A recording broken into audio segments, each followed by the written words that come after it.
नमस्कार, मैं हूं राहुल राजपूत। खबर 5 बजे की शुरुआत बड़ी खबर के साथ सुल्तानपुर से। बड़ी खबर, सुल्तानपुर में बड़ा हादसा हुआ है। ट्रेन में नहाते वक्त बड़ा हादसा हुआ है। ट्रेन में नहाते वक्त 5 में से 4 बच्चियों की मौत हो गई। काफी मशक्कत के बाद 4 बच्चियों के शव निकाले गए। तो ट्रेन में नहाते वक्त ये हादसा हुआ। आपको तस्वीरें भी दिखा रहे हैं। जिस तरीके से सूचना मिलने के बाद मौके पर ग्रामीणों की भीड़ जुट जाती है। पुलिस टीम को मौके पर बुलाया जाता है और पुलिस पूरे मामले की जांच पड़ताल में जुटी है। हालांकि शव को कब्जे में लेकर पोस्टमार्टम के लिए भेजा गया है। बताया जा रहा है कि ट्रेन में 5 बच्चियां डूबी, जिनमें से एक को तो बचाया गया, जबकि 4 की मौत हुई है। तो बड़ी खबर आपको बता रहे हैं इस वक्त की सुल्तानपुर में ट्रेन में नहाते वक्त डूबी 5 बच्चियां, 4 की मौत हुई। मुजफ्फरपुर इलाके का ये मामला बताया जा रहा है। तो बड़ी खबर और साथ ही साथ तस्वीरें आपको दिखा रहे हैं। सुल्तानपुर में दर्दनाक हादसा हुआ है, जहां ट्रेन में नहाते वक्त डूबी 5 बच्चियां, जिनमें से 4 की मौत हुई है। हालांकि सभी शव को कब्जे में लेकर पोस्टमार्टम के लिए भेजा गया है। पुलिस की टीम मौके पर पहुंची तो कड़ी मशक्कत के बाद ट्रेन से शव को बाहर निकाला गया। एक बच्ची की तलाश बताया जा रहा है कि जारी है।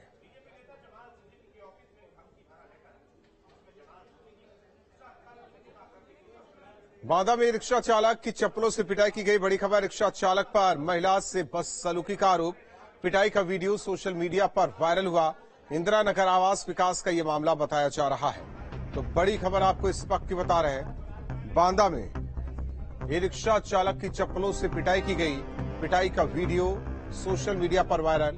रिक्शा चालक पर महिला से बदसलूकी का आरोप लगा। पिटाई का वीडियो सोशल मीडिया पर वायरल। तो बांदा में ई रिक्शा चालक की चप्पलों से पिटाई की गई। तस्वीरें आपको दिखा रहे हैं। देखिए किस तरीके से चप्पल से ये महिला इस ई रिक्शा चालक पर कई चप्पल एक के बाद एक बरसाती नजर आई। इंदिरा नगर आवास विकास का मामला ये बताया जा रहा है। दरअसल बदसलूकी महिला के साथ, इसके बाद महिला का गुस्सा 7वें आसमान पर और चप्पलों से ई रिक्शा चालक की धुनाई कर दी।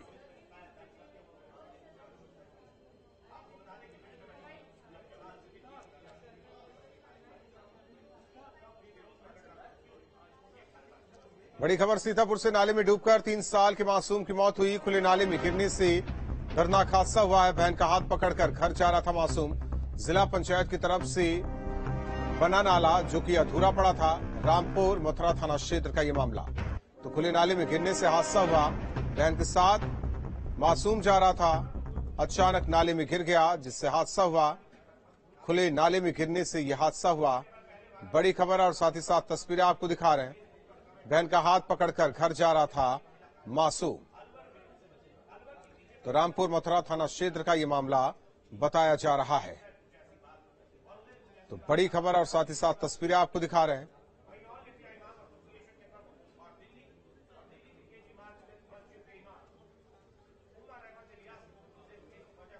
गाजीपुर के चौरा विकासखंड मनिहारी में जिला पंचायत और ग्राम पंचायत के निर्मित खड़ंजा पर दबंगों ने कच्ची दीवार खड़ा कर गांव के आवागमन को बाधित कर दिया है, जिसके बाद ग्रामीणों ने बंद रास्ते को खुलवाने के लिए जिलाधिकारी से गुहार लगाई है।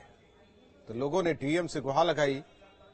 खड़ंजे पर दबंगों का कब्जा, जहां कच्ची दीवार खड़ी कर दी गई। गांव के रास्ते को बंद किया गया। किस सिलसिले में मिलने आए थे डीएम साहब से? तो खड़ंजे पर दबंगों का कब्जा हुआ, जहां कच्ची दीवार खड़ी की गई। गांव के रास्ते को बाधित कर दिया गया। इसके बाद गांव वाले डीएम के पास पहुंचे और गुहार लगाते नजर आए कि खड़ंजे को खुलवाया जाए।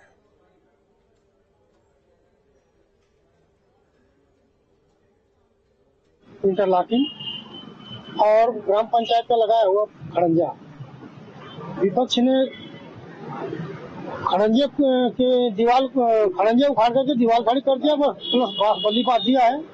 और इंटरलॉकिंग पे जो है दीवार खड़ी करके कच्ची और उस पर भी बांध दिया है। और गांव की औरतें जब जाती है तो भती भती गालियां देता है।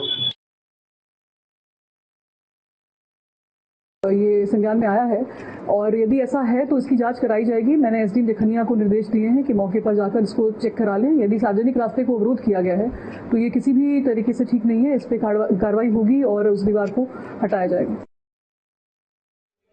मदरसे के सर्वे में ऐसा खुलासा हुआ है जिसे सुनकर आप भी चौंक जाएंगे। सहारनपुर का सबसे पुराना मदरसा ही गैर मान्यता प्राप्त है। 156 साल पुराना मदरसा सिर्फ सोसाइटी एक्ट के तहत रजिस्टर है। तो आखिर इतना बड़ा मदरसा चल कैसे रहा है, बड़ा सवाल ये भी है। यूपी में मदरसों में सर्वे के बाद कई खुलासे सामने आ रहे हैं। सहारनपुर में 306 ऐसे मदरसे हैं जो गैर मान्यता और गैर सहायता प्राप्त हैं। इनमें देवबंद दारुल उलूम मदरसा भी शामिल है। देवबंद का दारुल जो अपने आप को ये कहता है कि हम नियम कानून और संविधान के दायरे में हम सब काम करते हैं, उसके पास भी मान्यता नहीं है। दारुल उलूम देवबंद करीब 156 साल पहले स्थापित किया गया था। इसका सिर्फ 1866 के सोसाइटी एक्ट में रजिस्ट्रेशन है। यूपी मदरसा बोर्ड के अंदर दारुल उलूम रजिस्टर्ड नहीं है और ये मदरसा किसी भी तरह की सरकारी सहायता नहीं ले रहा। सहारनपुर प्रशासन ने जिले के 1060 मदरसों का सर्वे किया, जिसमें 306 मदरसे गैर मान्यता प्राप्त बताए गए हैं। ये मदरसे जकात यानी चंदे से चलते हैं। इस खुलासे के बाद बजरंग दल दारुल उलूम देवबंद पर कड़ी कार्रवाई की मांग कर रहा है। सहारनपुर से मतिन खान, टीम न्यूज स्टेट। निकाय चुनाव और 2024 आम चुनाव के लिए बीएसपी भी एक्शन मोड में आ गई है। लखनऊ में बीएसपी अध्यक्ष मायावती ने पार्टी के एक दिन के सम्मेलन को संबोधित किया। इस सम्मेलन में प्रदेश भर के पार्टी पदाधिकारी शामिल रहे। इस दौरान मायावती ने पदाधिकारियों को निकाय चुनाव को लेकर जिम्मेदारी सौंपी। उन्हें जिम्मेदारी के साथ चुनाव लड़ने का निर्देश दिया। मायावती ने पदाधिकारियों को छोटी छोटी बैठकों पर फोकस करने के लिए कहा। साथ ही विपक्षी दलों पर भी निशाना साधा। वहीं 15 जनवरी को जन्मदिन को जन कल्याणकारी दिवस के रूप में मनाने के भी निर्देश दिए गए। बहुजन समाज पार्टी के कार्यालय पर चल रही बैठक खत्म हो गई है। बैठक में बसपा प्रमुख मायावती ने अपने तमाम कार्यकर्ताओं को जीत का मंत्र दिया है निकाय के चुनाव को लेकर। बैठक कसर हो गई आप लोग? हाँ, हो गई। निकाय चुनाव के लिए तैयार है? एकदम सब तैयार है। क्या कहा बहन जी निकाय चुनाव? इधर जी जान से लगना है, मेहनत से लगना है, परचम लहराना है। मुद्दे वही भारतीय जनता पार्टी के विकल्प के तौर पर। भारतीय जनता पार्टी क्या बीएसपी अपने आप में पार्टी है, उसमें सर्व समाज के लोग हैं, हर जगह है, जीतेंगे। आगे भी पीछे भी जिला पंचायत के चाहे चुनाव हो चाहे निकाय के, हमेशा बढ़िया परफॉर्मेंस रहा है बीएसपी का। इस बार भी आएगा। तो बसपा प्रमुख मायावती ने अपने कार्यकर्ताओं और पदाधिकारियों को साफ कर दिया है कि इस बार निकाय चुनाव में बहुत मजबूती के साथ पार्टी अपने सिंबल पर चुनाव लड़ेगी और जो पार्टी के कार्यकर्ता हैं, जो पदाधिकारी हैं, वो अपने क्षेत्र में जाएं, उन मुद्दों को लेकर जिस पर भारतीय जनता पार्टी फेल हो रही है उसको लेकर जनता के बीच में संवाद करें। उसके साथ ही चूंकि भारतीय जनता पार्टी का विकल्प कोई बन सकता है तो बहुजन समाज पार्टी बन सकता है। इसी संदेश के साथ उन्होंने आज कार्यकर्ताओं को अपने अपने क्षेत्रों में भेज दिया है। लखनऊ से वडली सूफी खान के साथ निखिल शर्मा, न्यूज स्टेट उत्तर प्रदेश। इमरान मसूद को बड़ी जिम्मेदारी दी गई है। इमरान मसूद 4 मंडलों के संयोजक बनाए गए। सहारनपुर, मेरठ, बरेली, मुरादाबाद मंडल की जिम्मेदारी बीएसपी नेता इमरान मसूद को दी गई है। उत्तराखंड के भी संयोजक बनाए गए। हाल ही में समाजवादी पार्टी छोड़ बीएसपी में शामिल हुए। निकाय लोकसभा चुनाव के मद्देनजर ये बड़ी जिम्मेदारी दी गई है। तो सहारनपुर, मेरठ, बरेली और मुरादाबाद मंडल की जिम्मेदारी मिली। इसके अलावा उत्तराखंड के भी संयोजक बनाए गए इमरान मसूद। हाल ही में एसपी छोड़कर बीएसपी में शामिल हुए इमरान मसूद। बड़ी जिम्मेदारी मिली है। निकाय चुनाव, लोकसभा चुनाव के मद्देनजर ये बड़ी जिम्मेदारी दी गई है। तो बीएसपी नेता इमरान मसूद को बड़ी जिम्मेदारी।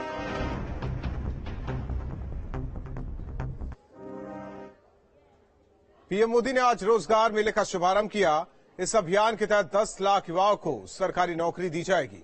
इस मौके पर कानपुर में भी मेले का आयोजन किया गया, जिसका शुभारंभ केंद्रीय मंत्री स्मृति ईरानी ने किया। इस मौके पर कानपुर से कुल 306 लोगों को रोजगार दिया गया, जिसमें से 200 युवाओं को स्मृति ईरानी की मौजूदगी में पत्र सौंपे गए।